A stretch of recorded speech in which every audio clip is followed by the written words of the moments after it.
Now, I want to get busy on the first couple of subjects for today. Everybody that's okay, say I'm okay. Here's the first subject that I found so interesting. I want to share it with you. Then I want to talk about personal development, the subject that I started listening to age 25 that revolutionized my whole life, from my mentor, Mr. Earl Schoaf. Here's an interesting subject. Just jot it down now. It's called enlightened self-interest. Enlightened self-interest. It's a fascinating study to study the idea of self-interest. But just make this note, all of us, have self-interest. The key is for it to be enlightened so that everybody wins and no one loses. Our first interest is to survive. What does it take to survive? Our second interest is to succeed. What does it take to succeed? What does it take for me personally to survive and to succeed? Can I legitimately be interested enough in the things that help me both succeed and survive? And here's what I discovered. The answer is yes. It's possible to exercise self-interest, but to do it in such a way that no one loses, everyone benefits. Key phrase. Life was not designed to give us what we need. Life was designed to give us what we deserve.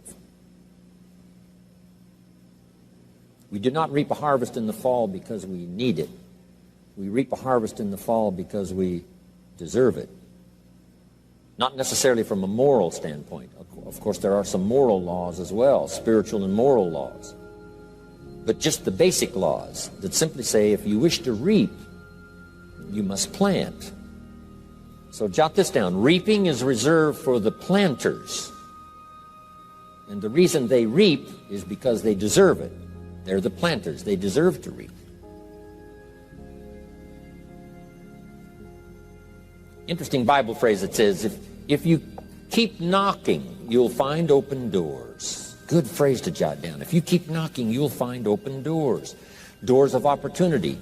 Doors of a chance to meet someone. Doors open for association. Doors open to find someone special. Doors open to find a unique business colleague. If you keep knocking, the phrase says, doors of opportunity are open to those who continually knock.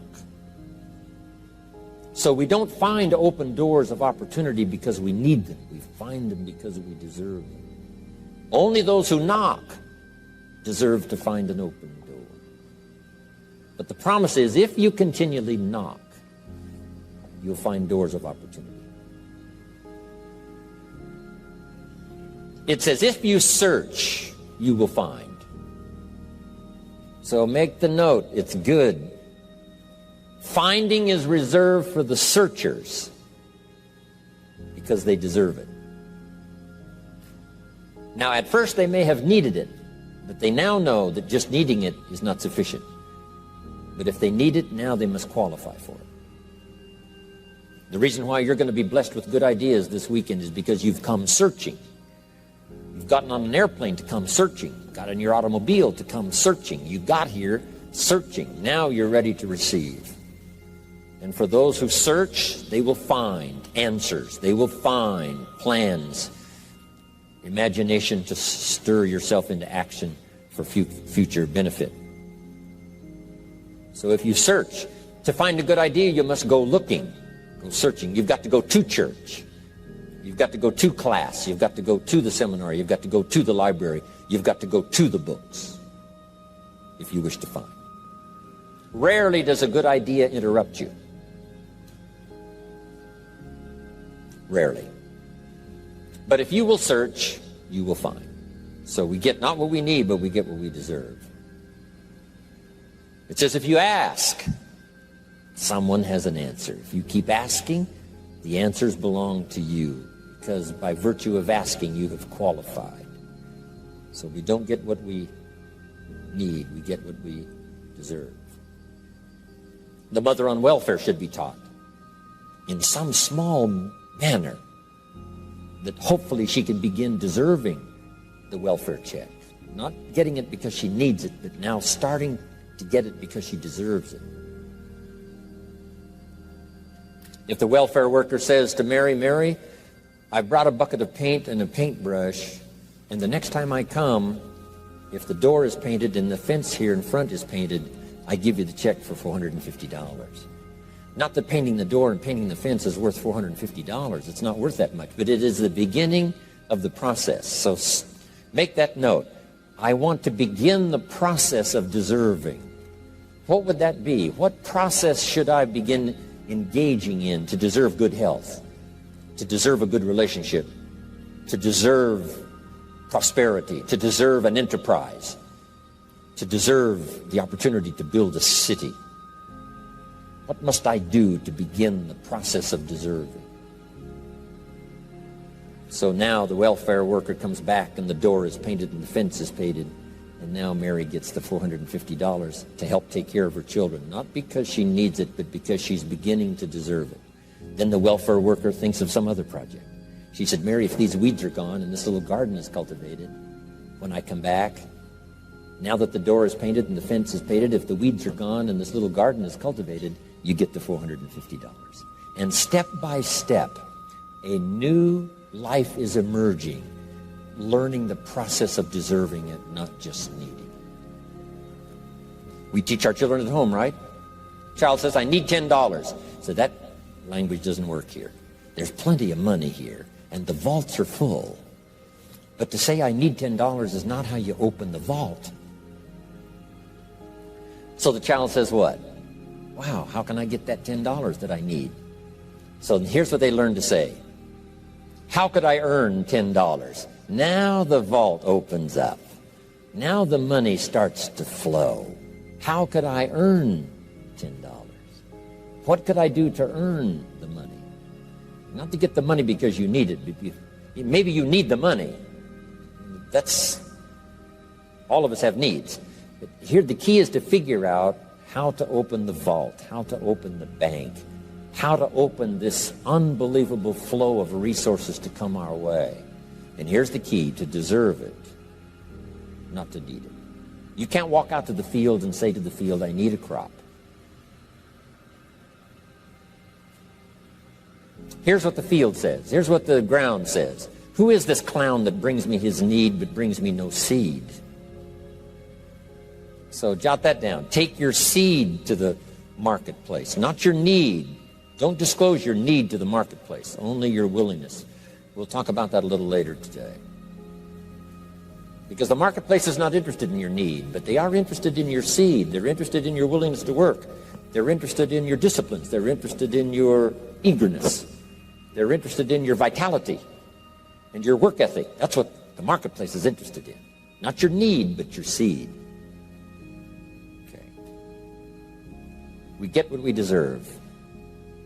Old Testament God says, if you'll move toward me, I'll move toward you. See, that's how you get those occasions to meet God. You must make the move. God could say, you don't move, I don't move. You say, well, that's arbitrary. Well, when you're God, you can make it that way.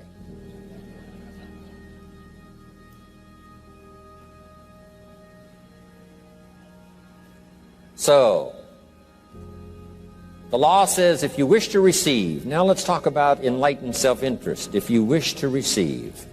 And we would call the wish to receive self-interest. But if it's enlightened self-interest, here's what it says. I understand that in order to receive, I must give. Receiving is reserved for those who give. Receiving is not reserved for those who need it. It's reserved for those who deserve it. We deserve the receiving by giving. In fact, there's an extraordinary phrase in this little context, and here's what it says. It's better to give than it is to receive. Now, the uneducated person would find that difficult to ponder. Why would it be better to give than it is to receive? So let me give you one of the better phrases for the day. Here it is. Giving starts the receiving process. So of course it's better to give than it is to receive. How much receiving do you wish?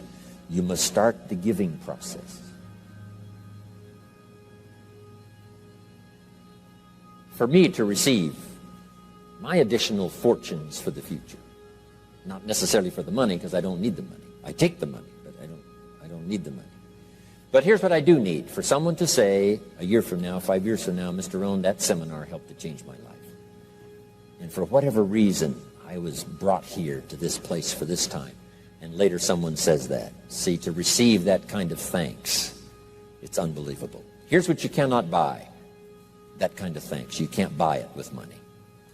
You have to earn it.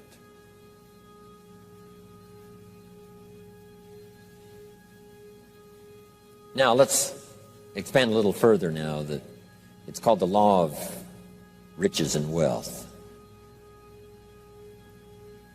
In our own self-interest, if we wish to be rich and wealthy and prosperous and healthy and all the valuable things we can think of for the human experience, how could we get there? It's understanding the law of enlightened self-interest and the law of deserving.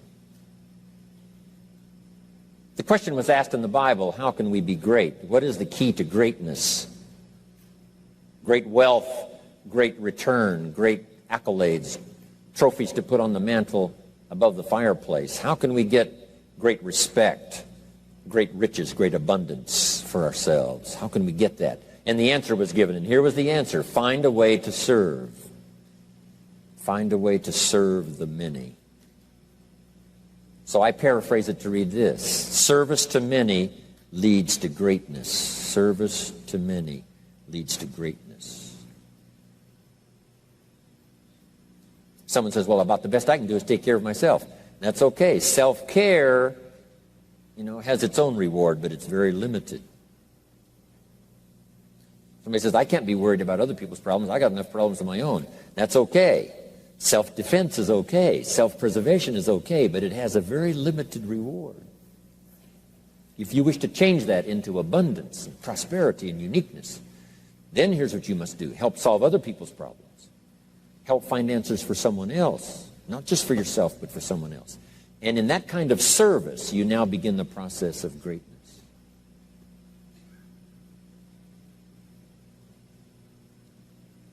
Someone asked the question, how can I be ruler over many? How could I manage a lot of people? How could I be the leader of a vast movement or enterprise? Here was the answer. Nothing wrong with that wish. We call that self-interest of the highest kind. Wishing to be the manager, the ruler, wishing to be presiding over many people. Here was the answer: be faithful when the amounts are small. Be faithful when there's just a few. Be disciplined when there's only a few. That starts to entitle you to someday be ruler over many.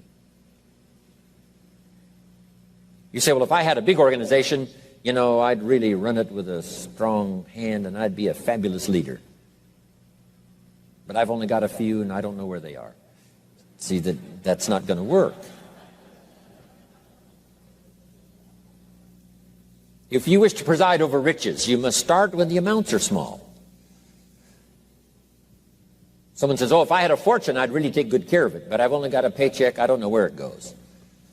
See, not knowing where it goes disqualifies you now for presiding over the fortune. We've all heard that, right? I don't know where it all goes. Did you ever hear that expression? Oh, we'd love to have you run the company. You don't know where it all goes.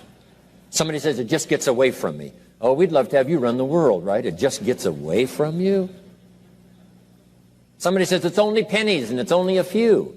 Here's where you begin to qualify for abundance and riches and greatness and respect, is to be disciplined when the amounts are small. Someone finds it unique, right, that this many people would come and hear what I've got to say for a whole weekend, but this is not where I started.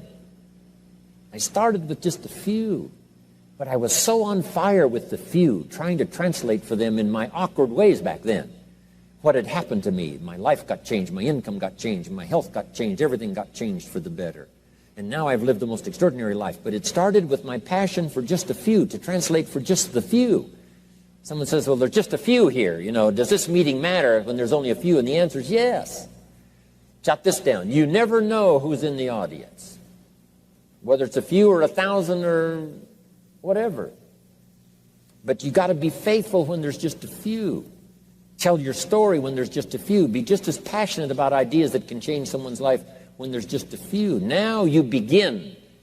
You're not fully qualified, but you begin the qualification to someday speak to many. Someday preside over a vast crowd. Someday be the manager or the leader of millions. It starts in those early days to deserve it.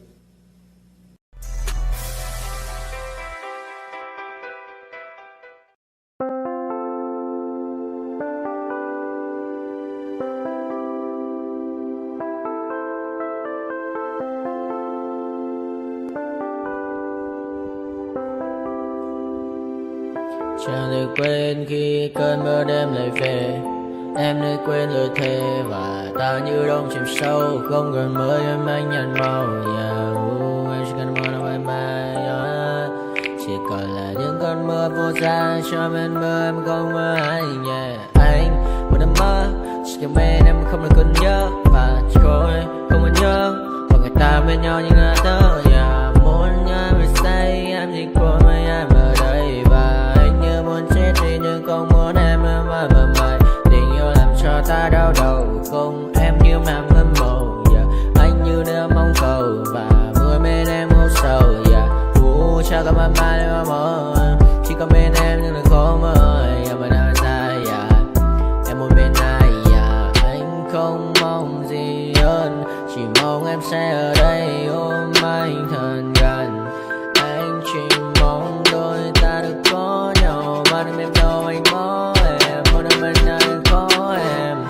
Ta sẽ trao nhau môi hôn thật sâu. Ôm anh cứ nữa bằng ngâu. Và em chỉ nằm đâu. Anh không muốn em ở đâu đâu. Một cơn nắng thứ anh không mơ cầu. Mà gặp đôi anh mà bên giờ. Anh chỉ là my friend. Em quên đi bao lời hứa. Quên đi cả những ngày xưa. Anh như là muốn nữa. Em không còn một chưa. Mà đừng đêm ở đêm. Anh như một đôi bằng kem. Không như là ba trên thêm. Cho em nhiều hơn như là kem. Chỉ cần là mưa thôi. Em chỉ cần là mưa thôi. Còn ai sẽ là nắng rồi. Em chỉ cần là mưa thôi. Cho anh được êm trôi. Cho anh được ôm em khi trời nắng. Và ôm em khi trời mưa. Và có anh có mặt trời. Em như là cuộc đời. Có được nhau là gặp thời. Không cần mưa để mần lời. Anh muốn em mau về đây để cơn mưa ngừng trôi. Anh muốn em là cuộc đời trong mưa mời. Bao còn bao nhiêu sự trên đời. Anh chỉ mong muốn có em bên người. Một muốn mơ mơ. Chỉ cần mơ say. Em nên làm con tim mưa sầu. Đừng làm con tim để âu đầu. Yêu em chẳng em mà mong cầu. Chỉ muốn có em ở trong đầu. Anh không.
Welcome to my party, we're just getting started. A life is a dream or a nightmare scarring. Hand me a drink cause I think I'm going all in. Get me a shrink who can catch me when I'm falling. Cover up my scars, flip the handlebars. Crashing in my car, wake up in a bar. I'll be a superstar, just on my avatar. This world is so bizarre, empty out the reservoir.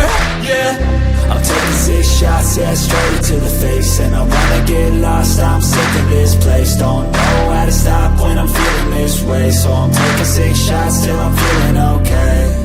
I think I'm going crazy, don't think I'll get home safe. So I'm taking 6 shots, all straight to the face. I'm taking 6 shots, are you coming with me? I'm taking 6 shots, yeah, straight to the face. And I wanna get lost, I'm sick of this place. Don't know how to stop when I'm feeling this way. So I'm taking 6 shots till I'm feeling okay. I think I'm going crazy, don't think I'll get home safe. So I'm taking 6 shots, all straight to the face. I'm taking 6 shots, are you coming with me? Sometimes you need to let loose, grab juice, get goose, tattoos, taboos, get screwed. Loosen up, buttercup, all those hate comments will never make you feel enough. We're all adequate graduates, heart full of calluses, but we know calculus. Damn, ain't that fabulous? Can't wait to apply all those mathematicus. But we can't get a job that pays us enough. I'm about to pop off. Fuck you, you're lost. We all know that we never really wanna buy.